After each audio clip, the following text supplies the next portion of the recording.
Lepo pozdravljeni v novi kroniki tedna. V sredo je bila redna seja Kranjskogorskega občinskega sveta.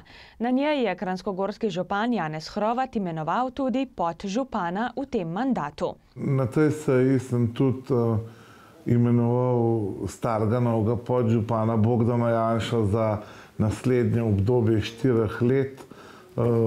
Mislim, da je za svojim delom v mandatu 2014-2018 dokazal, da je vreden zaupanja, da je strokoven in seveda tudi predan občinskim projektom, tako da smo ga včeraj tudi v bistvu sem ga imenoval. Od 1. aprila je pač ta njegova funkcija pričela, včeraj pa sem pač na seji tudi obvestil svetnike.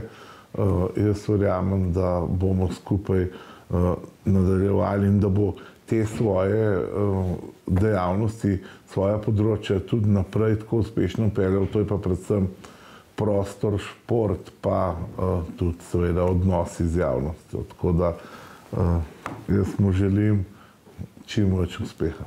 Na seji so obravnavali tudi poročilo o delu policijske postaje Kranjska Gora. Poročilo policije in medobčinskega inšpektorata v bistvu je bilo res pozitivno.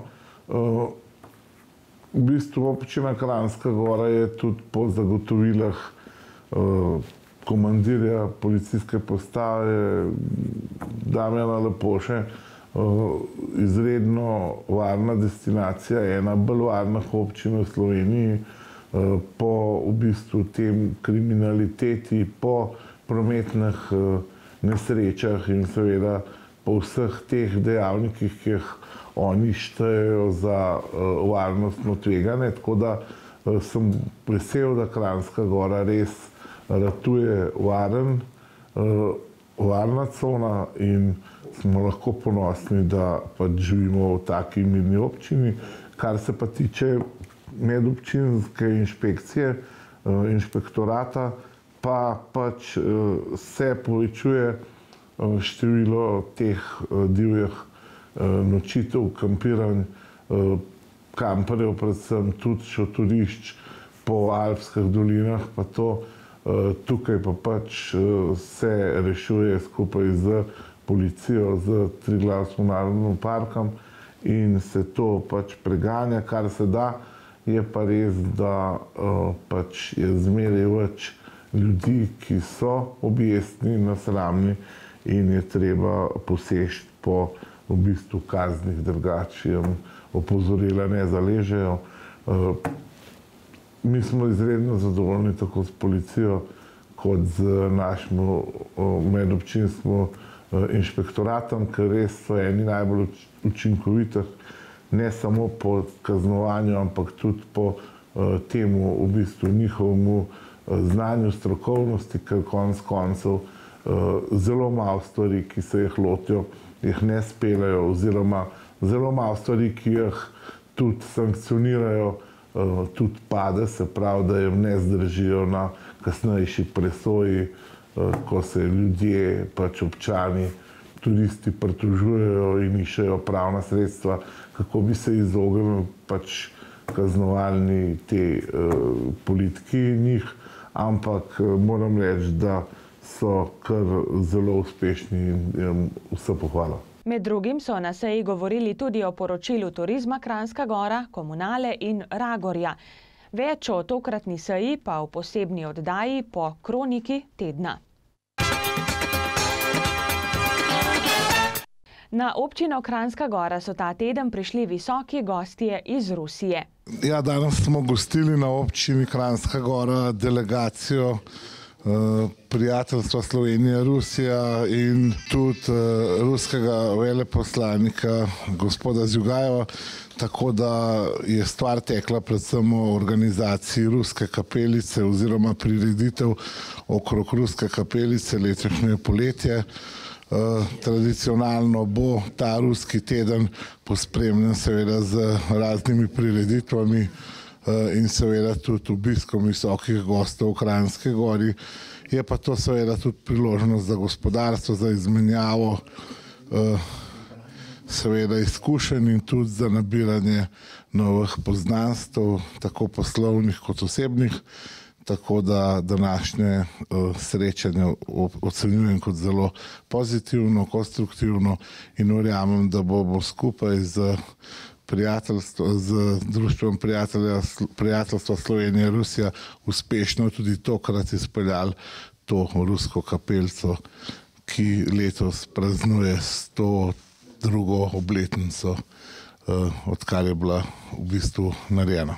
Za pomoč pri delu in ohranjanju lepe okolice pri ruski kapelici je spominsko medaljo Ruske federacije prejel Črtomir Kosmač. Jaz sem bil prav presenečen, ko me je gospod Oblak včeraj poklical, da naj se danes oglasim, da mi bojo dali neko priznanje za moje 30-letno delo kot komunalca in kot krajana za vso pomoč na ruski kapelici. Sicer pravijo, da je to priznanje pride takrat že zelo strno, se jaz tudi sem, ampak to mi veliko pomeni, predvsem zaradi tega, da tudi tuji ljudje vidijo bolj naš, kakor moj prispevek k temu, da se od začetka je bilo res veliko več dela, ni bilo denarja in smo kar malo improvizirali. Tako da smo velikokrat tudi svoje stvari pripeljali, stroje, tu in ta tret. Zdaj, ki je denar, se to drugače da, se firma naroči in je tudi ruska kapelica, ima čist drug izgled. Ampak tudi takrat za tiste čase je bila ruska kapelica še zmeraj naša in verjetno bo naša tudi ostala. Sploh se je videl na 100-letnici, koliko je bilo ljudi, kako so bili ljudje zadovoljni. In jaz mislim, da je to prav, da se dela. Upam tudi, da bo za mano nekdo prišel, bo nadaljeval moj del, glih tako s srcem pa z entuzijazmom, kakor jaz, ne samo za denar. Odlikoval ga je ruski veleposlanik v Sloveniji Doku Zavgajev. Во-первых, два слова хотел сказать о том месте, где мы Najprej naj povem še nekaj besed o Kranjski gori. Ruska kapelica je simbol prijateljstva naših narodov in držav. Z njo poglabljamo zaupanje med narodoma in tradicijo. Pomembno je, da se odnosi razvijajo na vseh področjih, gospodarskem, kulturnem, izobraževalnem, celo v vesolju. Trenutno poteka 10 projektov, kar pozitivno vpliva na naše sodelovanje. Pomembno je sodelovanju na trgu tretjih držav, predvsem v energetiki. Danes pa tu izročamo posebno priznanje, ki ga je leta 1916 ustanovila Fundacija Ruski mir v spomin na padle v vojni. Spominsko medaljo je bil odlikovan gospod Kosmač. Dobijo jo tisti, ki imajo velik vpliv na ohranjanje zgodovinske in kulturne dediščine Ruske federacije ter spomina na vse umrle v času vojne. Člani in članice Turističnega društva Kranjska Gora so se sestali na rednem občnem zboru. Pregledali so delo za lani in začeli priprave na obeležitev letošnje obletnice društva. Z letom 2018 smo v Turističnem društvu Kranjska Gora zelo zadovoljni. Izpolnili smo celotni program, ki smo si ga zadali. Predvsem pa smo največ svoje energije, dela in pa prostovoljnih ur nekako namenili tradicionalnemu lansko leto 40. Jurišu na Vršič in organizirali smo seveda tudi kranjskogorsko desetko, blagoslov motorjev, pustni veleslalom, vse te naše dogodke, ogromno čistilnih akcij, šli smo tudi na izlet in pa seveda zelo aktivno sodelovali na vseh področjih s turizmom Kranjska Gora, z občino, s komunalo, z gorsko reševalno službo in z vsemi ostalimi akterji, ki so nam pomagali pri uresničitvi vseh naših ciljev v letu 2018. Tudi finančno smo poslovno leto 2018 zaključili pozitivno, tako da smo veseli, da to naše turistično društvo nemoteno deluje. Letos se izredno veselimo naše 115-letnice Turističnega društva Kranjska Gora, ki jo bomo praznovali 7. junija skupaj z golf klubom Kranjska Gora, ki praznuje 20-letnico. in sicer bomo, če nam bo vreme naklonjeno, to novinarsko konferenco in to slovesnost izvedli ob novo nastalem golf igrišču v Kranjski Gori, tako da že sedaj vsi lepo vabljeni, vsi domačini in vsi tudi tisti, ki živite s turizmom v Kranjski Gori. Seveda se veselimo vseh naših prireditev, vseh naših čistilnih akcij in pa tudi našega izleta, ki ga tradicionalno organiziramo v jesenskem času, tako da upamo, da so tudi člani z našim delom zadovoljni, to so potrdili tudi na današnjem občnem zboru. Veseli bomo kakšnega novega člana, tako da vabim vse skupaj, da se nam pridružite. Pri nas v Turističnem društvu Kranjska Gora je vedno veselo in zelo delovno. V Podkorenu je bila pretekle dni na ogled razstava ročnih del. Dekleta in žene na ogled dajo izdelke, ki so jih ustvarile v dolgih jesenskih in zimskih večerih. Danes smo otvorili razstavo ročnih del Kulturno-prosvetnega društva Podkoren, ki so jo ustvarjale domačinke in pa tudi ženske iz sosednjih vasi. Srečevale so se v jesenskem in pa zimskem času, nekako ob sredah od 18. do 20. ure in pripravile zelo zanimive izdelke, razne prte, šale, nakit, nogavice. Marsikaj od tega si seveda lahko ogledate na razstavi. Na otvoritvi razstave pa so sodelovali tudi učenci, mladi glasbeniki, ki se učijo pri gospodu Jaku Kernu. Vsi učenci se učijo igrati na harmoniko in so danes skupaj z gospodom Darinko Tarman otvorili to našo razstavo ročnih del. Gospa Darinka Tarman je program popestrila tudi z branjem pesmi.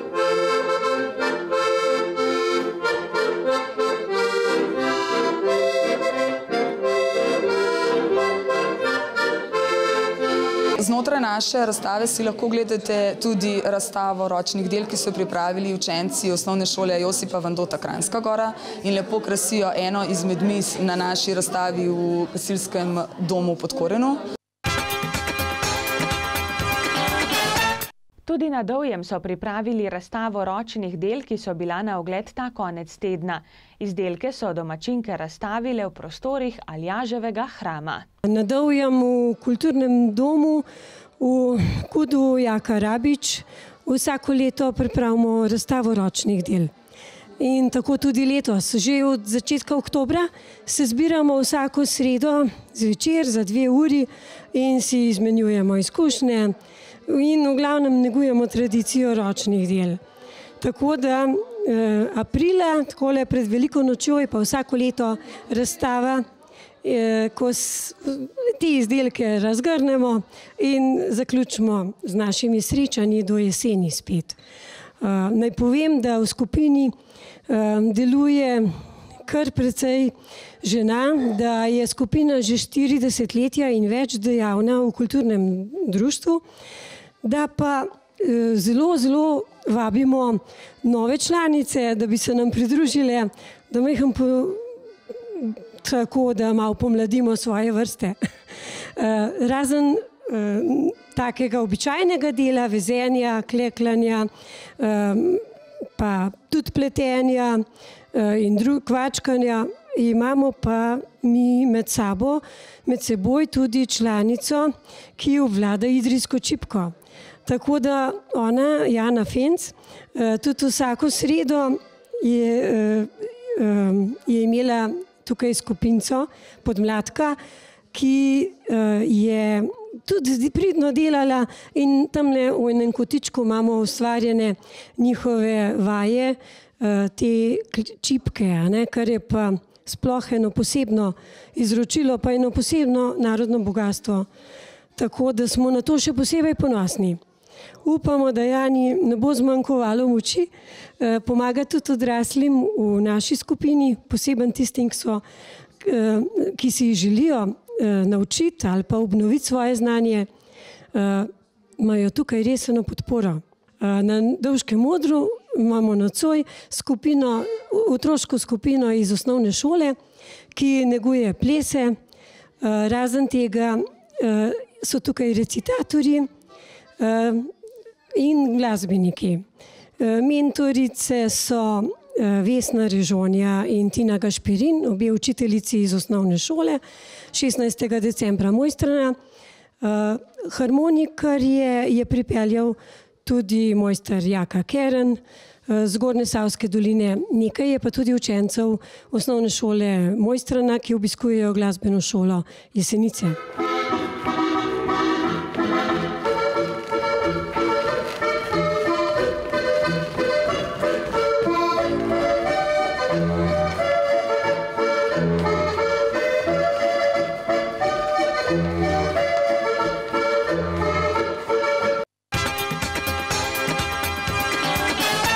V Kranjski Gori so se včeraj zbrali motoristi od blizu in daleč, da bi varno začeli motoristično sezono.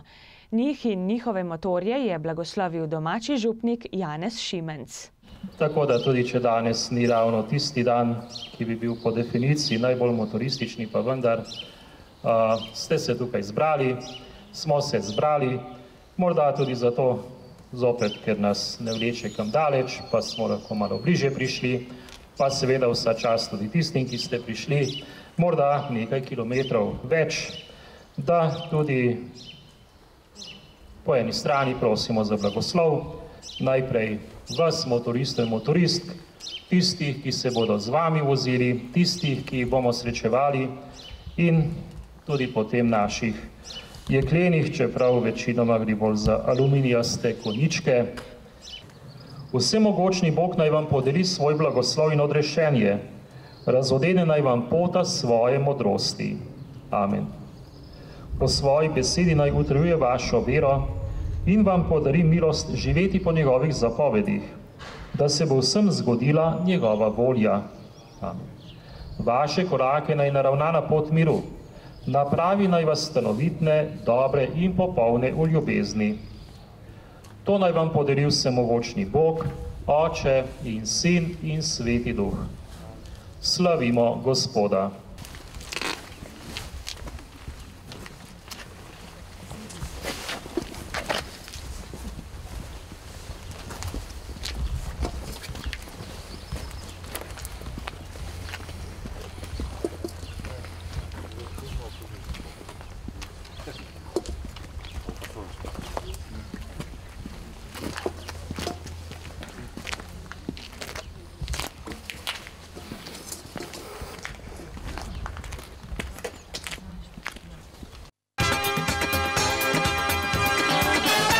Zaradi različnih informacij glede dostopnosti do slapa Peričnik, javni zavod Triglavski narodni park znova obvešča javnost, da so bile vse aktivnosti glede mosta pod slapom, ki je služil za prehod čez strugo potoka v primeru opravljanja krožne poti, izvedene zaradi zagotavljanja varnosti obiskovalcev.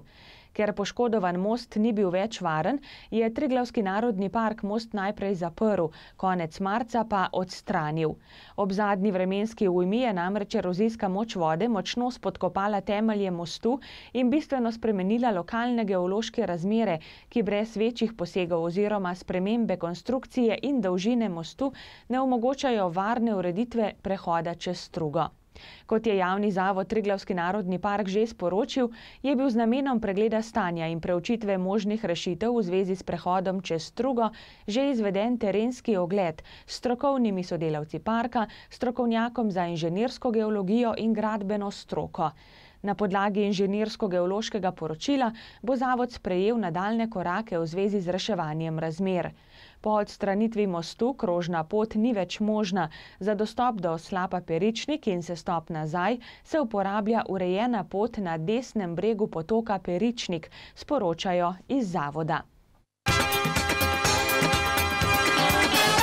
Drage gledalke in gledalci, prelistajmo še koledar prireditev. Etnološka delavnica Barvanje pirhov Praskanka bo v torek ob 16. v Liznikovi domačiji v Kranjski Gori.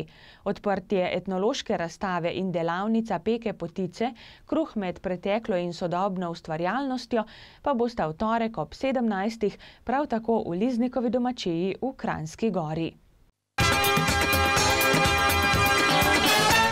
Ustvarjalna delavnica velikonočnih pisank v edinstveni kanzaši tehniki bo v soboto ob 16. potekala v prostorih Društva mladih Kranjska Gora. Delavnica je brezplačna, ves material je zagotovljen, potrebna je le predhodna prijava na delavnico. Drage gledalke in gledalci, toliko smo pripravili v tokratni Kroniki tedna. Želim vam lepe dni, ki so pred nami in nasvidenje do prihodnjič. Pa srečno!